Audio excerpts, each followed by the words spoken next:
Untuk mengungkap motif pelaku meracun suaminya hingga menyembunyikan jenazah selama 42 hari. Kita tanyakan langsung kepada Kasat Reskrim Polres Jombang AKP Margono Suhendra. Pak Margono, selamat petang. Selamat petang, Mbak Cindy. Pak Margono, untuk motif pelaku yang soal KDRT yang diduga sering diterima oleh pelaku, apakah itu sudah bisa diverifikasi dan diselidiki oleh polisi? Ya, baik, benar Mbak Cindy. Jadi memang pelaku dengan korban ini merupakan suami istri yang mana hubungannya masih nikah siri. Dan memang dari hasil pemeriksaan kami sering terjadi kekerasan dalam rumah tangga yang dialami oleh pelaku. Sehingga memang dasar dari pelaku melakukan pembunuhan adalah karena adanya sakit hati yang sudah lama pelaku tahan, sehingga memang tindakan pelaku sudah direncanakan dan dilakukan pembunuhan. Kalau untuk motif pelaku menyembunyikan jenazah sampai 42 hari, apa alasan dari pelaku?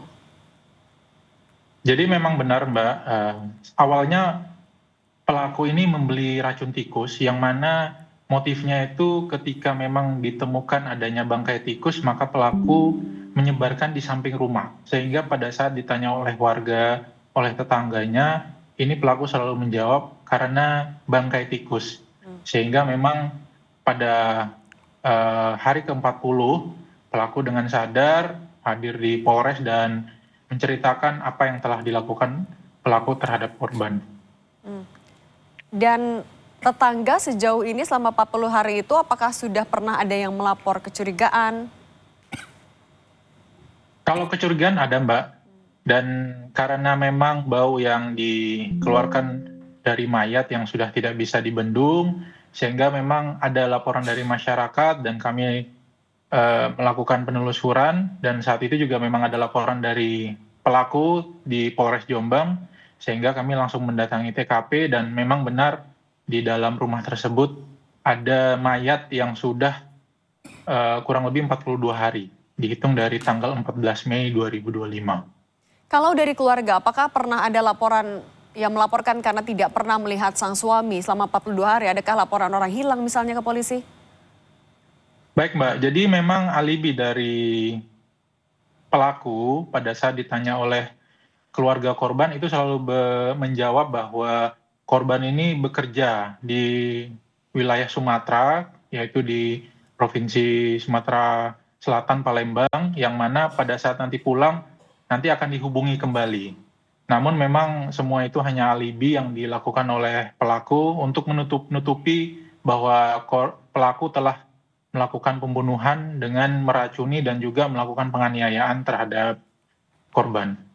Sejauh ini dari hasil penyelidikan, adakah kemungkinan keterlibatan pelaku lain atau memang hanya sendiri saja?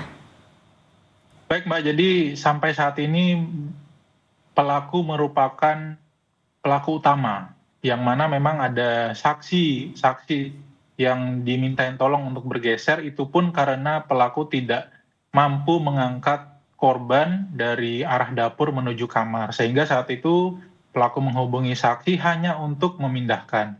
Setelah memindahkan, saksi pun langsung kembali untuk melanjutkan pekerjaannya. Sehingga pada saat kami memeriksa saksi, dia tidak tahu sama sekali dan hanya mengetahui untuk membantu pemindahan korban dari dapur menuju ke kamar utama. Oke, menegaskan artinya saksi itu pun tidak tahu bahwa saat itu kondisinya yang dipindahkan adalah jenazah dari sang suami ya? Ya, dia tahu bahwa korban merupakan suami siri, namun memang saksi hanya diminta tolong untuk dibantu bergeser dari dapur ke kamar utama karena pada saat itu ditelepon bahwa membantu untuk mengangkat korban akibat mabuk berat. Sehingga saksi pun tidak ada kecurigaan sama sekali. Oke, baik, terima kasih Kasat Reskrim Polres Jombang AKP Margono Suhendra sudah berbagi di Kompas Petang. Saya selalu Pak. Terima kasih Mbak.